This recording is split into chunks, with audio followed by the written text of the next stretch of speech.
obviously now you're used to all the hype and everything like that. But when you go to all these cities, you go to see the stadiums and you see so many people wearing Clark jerseys or shirts and stuff. What's that feel like to you? And kind of just, how's that like? Yeah, I think it's fun for myself. A lot of, I don't know if this is on, but I think a lot of these cities that we're still going to now is like kind of my second time. So kind of know what to expect, kind of know what the venue's like. But the crowds, like that's never something that gets old or something that you get used to. Like it's super fun for myself. And every place is still really different and unique in their own way. Obviously, we're just in Minnesota and now we're here in Atlanta and it's the arenas are different. I felt like the last time we were here, there was like a lot of just basketball fans, like a lot of people that really appreciated the game and understand the game and wanted to support the game of basketball, especially women's basketball. So I expect the same. And for myself, like it's really fun getting to see young kids in your jersey or, whoever it is and, trying to take some time to interact with them. Caitlin, you've hit some recent milestones and you ended the night with 81 made three-pointers, which trails the Dreams' Ryan Howard, who had 85 in 2022 for most made three-pointers by a rookie. What's your perspective when you hit these milestones and that you could hit another one here tonight in Atlanta against the Dream, against Ryan Howard? Yeah, I mean, usually not something you're really aware of until it happens, I guess. And obviously, Ryan had a really good rookie season, and she was somebody I played with when I was in high school, and she was in college on Team USA, on our U19 team. So, I know her pretty well and how talented she is. So it's definitely really cool. But I think it just comes with playing the game the right way. Especially playing offense the right way. I think our offenses continue to start to flow a little bit more. Has opened up some looks for myself along with my teammates. So, just continuing to do that, I think is going to be really important for this group. Caitlin, Coach Sides has done a lot to bring the team together. Like I've seen you play baseball and all kind of different initiatives to kind of bring the team together. Have you seen those things translate on the court? Yeah, I mean, obviously, it's not going to really translate anything skill wise, but I think having good relationships with your teammates is super important. I think sometimes that can be hard to do at the pro level. It's something that's very, kind of easy in college. That's who you're kind of stuck with for 4 years.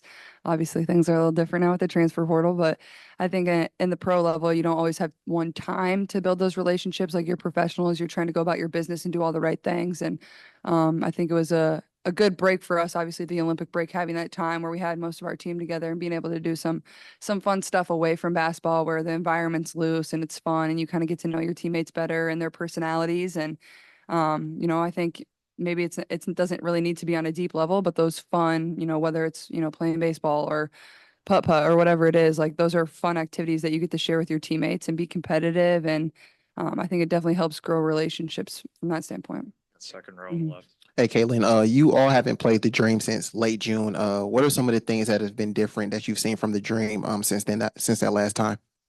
Yeah, well, I think both teams are very different in the ways that they play. Obviously, the injuries that they had, I think they're starting two or three different people differently than what we played them when we played them in June. So, you can go back and watch that film and watch some of what they did, but you try to watch more recently of what they've done. They're really good in transition. They have really good, ISO players that are really good one-on-one. So you're gonna have to be able to guard your man.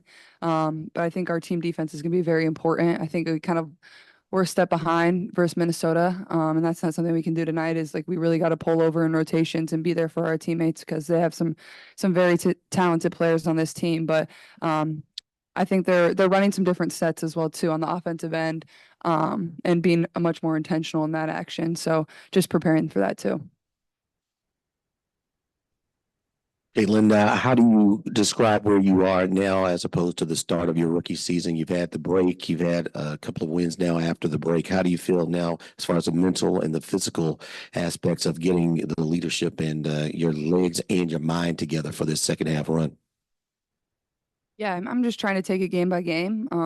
I feel the best I've probably felt all year long from a comfortability standpoint, but also from, just how my body feels and understanding the game and everything like that. I still feel like I'm learning every single day, and I still feel like there's just so many areas for me to continue to improve. And um, I think that's the most exciting part for myself, and I think also for our team. Like you still find areas where we kind of have a lapse, and that was the case for Minnesota, where I think Christie broke it down, and in about like 6 minutes of gameplay, we gave up like 30 some points. So it's like those little margins, you can't make those mistakes versus these teams. It really costs you. You can maybe give it up one time where they go on a little run, but you can't give up 2 or 3 runs.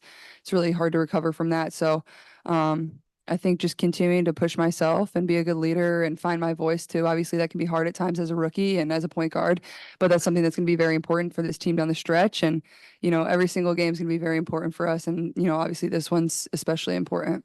Good. Last one on Zoom. Matt, want to go ahead? Yeah, hi Caitlin. Just to kind of follow up on the end of your last response, the Dream are only 2.5 games out behind you guys, so tonight's going to be important for playoff positioning. Has that been a message that you and your teammates have been kind of internalizing in the lead up to tonight? I don't think that's not a conversation that we've honestly had. I think everybody's aware. It doesn't really need to be spoken. If you are following the league, it's very evident of what it is, and obviously the playoffs are where we want to be, and we know how close that race is going to be. So every single game is important, no matter who you're playing, whether people are, have already clinched their playoff spot, whether they might not even make the playoffs. Every single game is going to be important for us down the stretch. And I think every person in our locker room knows that. But I think we're just trying to go one game at a time.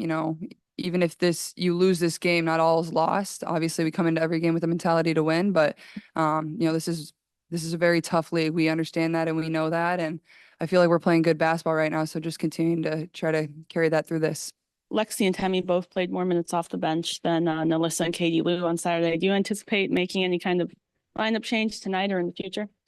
I'm just going to put the players out there on the floor that are being productive in the moment, and that changes night to night. The big goal is to win at the end of the night.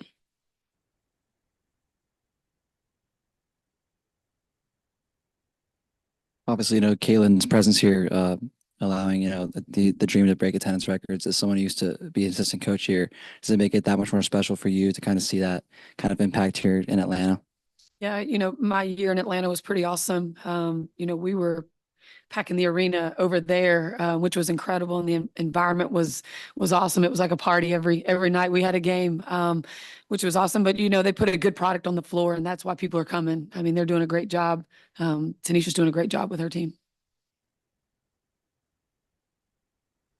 Coach, you haven't seen the Dream since June, I think, end of June. What are some things, I guess, that has been different from them since the last time you've played them?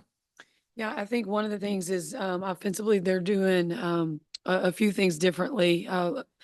Really deliberate with their offense, really getting Ryan, now that she's back, a lot more touches, and Leash is just playing like she's capable of doing. They have a lot of threats out on the floor. And with Jordan Canada back now, she wasn't playing when we played them the last time. She makes it really difficult. She's a great point guard. So we, it's just I think both of us are different today than we were back in June.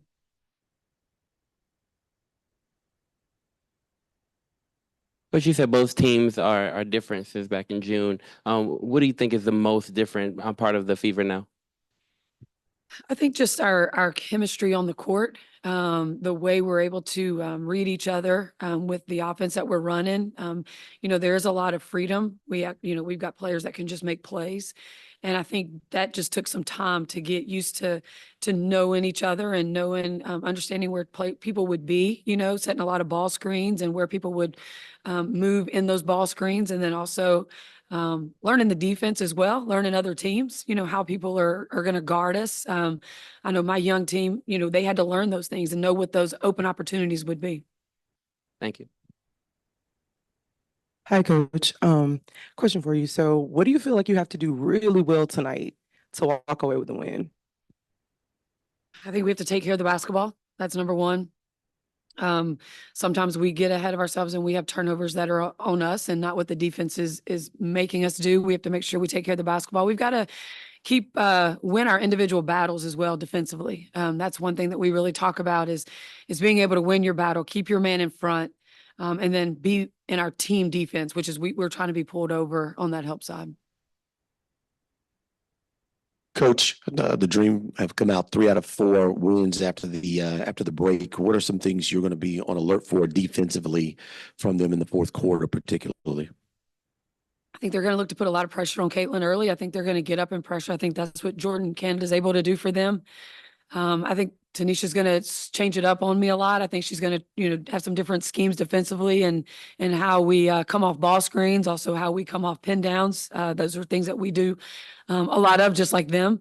So just always trying to, it's a chess match as coaches, just trying to figure out what the other coach is thinking in certain moments. What have you liked from Caitlin and from Kelsey the last couple of games? You guys won 2 out of the last 3, 90 points plus a couple of times. What have you liked offensively from those players? Yeah, just dynamic. They're just the dynamic duo. They can do everything. Caitlin can, she's a great playmaker as well, but she can put the ball in the hole. I mean, and she's not happy with how she's shooting it. But I mean, she's able to get to the rim. Kelsey just can get downhill, has crazy speed. But also they're shooting Kelsey's shooting the ball extremely well. She's getting a lot of great open looks because of the attention that, other people are drawing on our team. Coach, over the break, you did a lot of stuff to bring the team together, like playing baseball, just a lot of activities to bring to create that type of team chemistry. How have you seen that translate on the court? I think for me, and just everybody kind of relaxed, and you were able to get to know each other, just, not on the basketball court. Personalities started to show. We have a lot of characters on our team. They're a lot of fun. And so when they started doing that and feeling more comfortable doing that, I think you see a lot more joy on the court as well, during games, because they're comfortable, having that fun with each other.